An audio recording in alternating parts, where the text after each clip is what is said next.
Hefurðu spáð í því hvað það er magnað að geta farið út í búð og fengið sér mat frá alls konar heimshlutum jarðarinnar? Matur virðist vera til í ótakmörkuðu magni og valkostir okkar eru endalausir. Kannski kaupir þú þér banana sem kemur frá Brasilíu og súkkulaðistykki frá Kanada.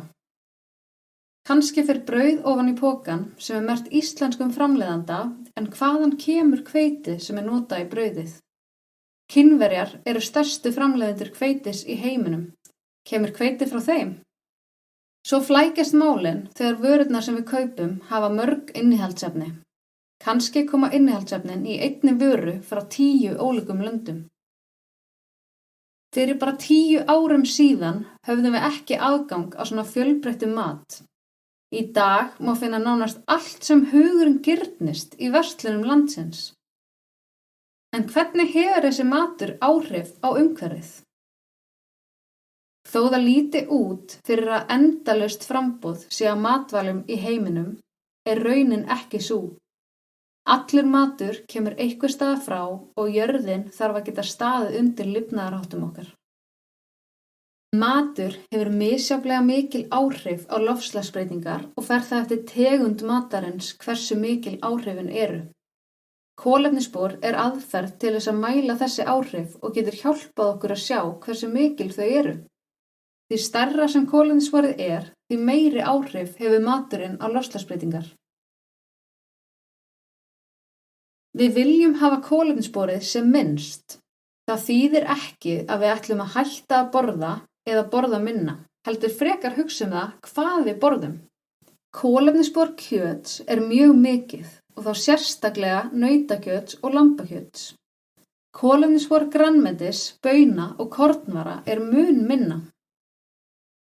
Eitt sem við getum gert til þess að hafa áhrif er að borða oftar þann mat sem hefur minna kolefnisspor. Það þýðir ekki að við þurfum að hætta að borða allt sem okkur þykir gott, en við getum valið að fækka þeim skiptum sem við borðum mat sem hefur hátt kolefnisspor. Við getum prófað að halda kjötlausa mánudaga, valið grænmetisréttinn í skólanum og hvatt fólkið í kringum okkur til að hugsa kolefnisspor matarins þegar þau versla inn fyrir heimilið.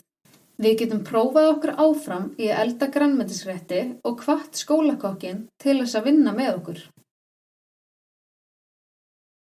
Flest elskum við að borða, en vissir þú að 3/4 matvæla sem framleiddur er fyrir okkur er sóað? Fólk í ríkum löndum eins og á Íslandi sóar að meðaltali 100 kílóum af mat á mann á hverju ári, en í fátækari löndum er aðeins 10 kílóum af mann sóað. En hvað getur þú gert til þess að leggja þitt af mörkum? Með því að draga úr matasóun verndum við umhverfið, förum betur með jörðin okkar og spörum pening. Þú getur passað að setja ekki of mikið á diskinn þegar þú ert í skólanum. Þú getur reynt að henda sem allra minnsta mat. Þú getur fengið fólkið í kringu þig til þess að elda með þér úr afgöngum og kaupa minna inn í einu. Þegar við borðum afganga í stað þess að henda þeim, berum við virðingu fyrir jörðinni og því sem hún veitir okkur. Það er ótal margt fleira sem hægt er að gera til þess að hafa góð áhrif.